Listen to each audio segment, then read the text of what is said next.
Hi hello welcome back. ഇന്നൊരു mixed അച്ചാറിൻ്റെ റെസിപ്പിയാണ് share ചെയ്യുന്നത്.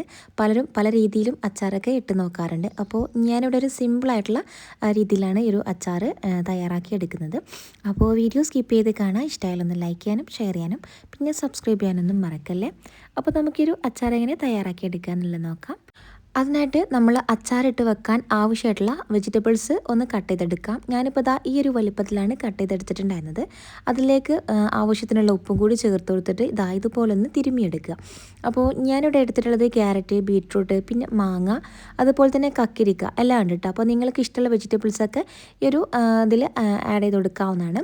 അപ്പോൾ എല്ലാതും ദാ ഇതുപോലെ ഇങ്ങനെ കുറച്ച് വലുതാക്കിയിട്ട് കട്ട് ചെയ്തെടുക്കുകയാണെങ്കിൽ ഒന്നുകൂടി നന്നായിരിക്കും കേട്ടോ.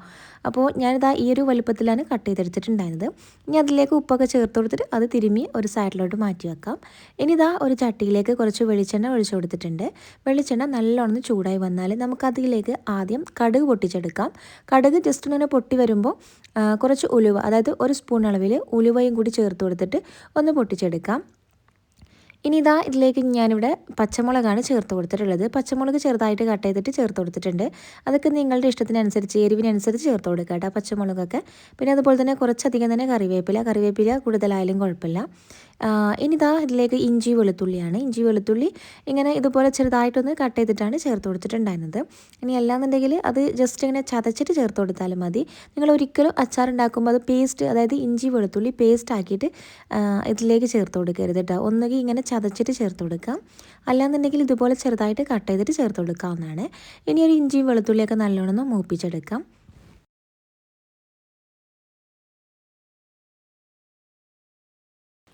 അപ്പോൾ ഈ ഒരു ഇഞ്ചിയും വെളുത്തുള്ളിയൊക്കെ ഏകദേശം ഇങ്ങനെ മൂത്ത് വന്നിട്ടുണ്ട്. ഇനി അതിലേക്ക് കുറച്ച് മഞ്ഞൾപ്പൊടി, ഒരുപാടൊന്നും വേണ്ട, ഒരു നുള്ള് അല്ലെങ്കിൽ ഒരു 1/4 ടീസ്പൂണിൻ്റെ അടുത്ത് മഞ്ഞൾപ്പൊടി ചേർത്ത് കൊടുക്കാം. പിന്നെ ഇതാ അതിലേക്ക് ഞാനിവിടെ കുറച്ച് മുളക് പൊടി ചേർത്ത് കൊടുക്കുന്നുണ്ട്. അപ്പോൾ കാശ്മീരി മുളക് പൊടിയാണെങ്കിൽ ഒന്നുകൂടി നന്നായിരിക്കും. ഈ ഒരു അച്ചാറിന് നല്ലൊരു കളറൊക്കെ കിട്ടാൻ വേണ്ടിയിട്ട് കാശ്മീരി മുളക് പൊടി ചേർത്ത് കൊടുക്കുന്നത് നന്നായിരിക്കും കേട്ടോ. ഇനി സാധാ നോർമൽ മുളക് പൊടിയൊക്കെ ആണെന്നുണ്ടെങ്കിൽ കുറച്ച് ചേർത്ത് കൊടുക്കുക, കാരണം എരിവ് കൂടി പോകാനുള്ള ചാൻസ് ഉണ്ട്. പിന്നെ നമ്മൾ അച്ചാർ പൊടിയും ചേർത്ത് കൊടുക്കില്ല. അപ്പോൾ അതുകൊണ്ട് എല്ലാം കൂടി ആകുമ്പോൾ ഒത്തിരി എരിവാകും കേട്ടോ. അപ്പോൾ അതൊക്കെ നിങ്ങൾ നോക്കിയിട്ട് ചേർത്ത് കൊടുക്കാം. ഇനി ഇതാ അതിലേക്ക് കുറച്ച് അച്ചാർ പൊടിയും കൂടി ചേർത്ത് കൊടുത്തിട്ടുണ്ട്. പിന്നെ ഈ ഒരു പൊടികളൊക്കെ ചേർത്ത് കൊടുക്കുന്ന സമയത്ത് ഇതിൻ്റെ ഗ്യാസ് ഓഫ് ചെയ്യുക കേട്ടോ. ഫ്ലെയിം ഒന്ന് ഓഫ് ചെയ്തതിന് ശേഷം വേണം ഇതിലേക്ക് പൊടികളൊക്കെ ചേർത്ത് കൊടുക്കാനായിട്ട്. അല്ലാന്നുണ്ടെങ്കിൽ ഇത് പൊടികളൊക്കെ പെട്ടെന്ന് കരിഞ്ഞു പോകും. അപ്പോൾ ഇതിപ്പോൾ ഞാനിപ്പോൾ ഇവിടെ ഫ്ലെയിമൊക്കെ ഓഫ് ചെയ്തിട്ടുണ്ട്. എന്നിട്ടാണ് ഇതിലേക്ക് പൊടികളൊക്കെ ഇട്ട് കൊടുത്തിട്ട് ഒന്ന് ഇളക്കി യോജിപ്പിച്ചെടുത്തിട്ടുണ്ടായിരുന്നു. ഇനി വീണ്ടും ഇതാ ഫ്ലെയിം ഓൺ ചെയ്തിട്ടുണ്ട്. ഇനി അതിലേക്ക് നമുക്ക് ഇപ്പോൾ കട്ട് ചെയ്ത് വെച്ച ആ ഒരു വെജിറ്റബിൾസ് ഫുള്ളായിട്ട് ചേർത്ത് കൊടുക്കാവുന്നതാണ്. എന്നിട്ട് നല്ലോണം മിക്സ് ആക്കി എടുക്കാം. പലരും അച്ചാറിട്ട് വെക്കുന്നത് പല രീതിയിലായിരിക്കും. അപ്പോൾ ചിലർ അച്ചാർ പൊടി മാത്രമായിട്ട് ഇട്ട് വെക്കാറുണ്ട്. അല്ലാതെ ഇതുപോലെ മുളക് പൊടി, മഞ്ഞൾപ്പൊടിയൊക്കെ ഇടുന്നവരുണ്ട് കേട്ടോ. അപ്പോൾ നിങ്ങൾക്ക് എങ്ങനെ വേണമെങ്കിലും ചെയ്തെടുക്കുക. അച്ചാർ പൊടി മാത്രം മതി എന്നുണ്ടെങ്കിൽ അങ്ങനെയും ചെയ്തെടുക്കാവുന്നതാണ്. അപ്പോൾ ഇത് എല്ലാം കൂടി നല്ലോണം മിക്സ് ആക്കിയതിന് ശേഷം നമ്മളൊന്ന് അടച്ച് വെച്ചിട്ട് വേവിച്ചെടുക്കാം. പിന്നെ ഈ ഒരു വെജിറ്റബിൾ ഒരുപാടങ്ങ് വേവിച്ചെടുക്കരുത് കേട്ടോ. ജസ്റ്റ് ഒരു മിനിറ്റോളം ഇതുപോലൊന്ന് വേവിച്ചെടുത്താൽ മതി. അല്ലാന്നുണ്ടെങ്കിൽ അങ്ങനെ തിള വന്നു കഴിഞ്ഞാൽ നമ്മൾ ഒരുപാടിട്ട് വേവിച്ചെടുക്കരുത്. ഇത്ര മാത്രം വെന്ത് കിട്ടാൽ മതി കേട്ടോ.